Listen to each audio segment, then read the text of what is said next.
Today we'll talk about how can you change language on your Memo app. We're going to figure out the solution on how you can do that on your Memo app.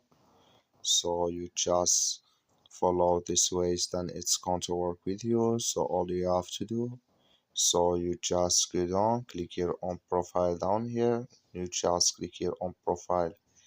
It's going to take you to this list here.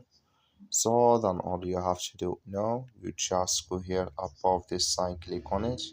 When you just click on it here, it's going to take you to this list here. It's going to show for you like this. Then you click here on content language, you just click on it here. Then here you select language. You have only two language, English and French here. So here can you select.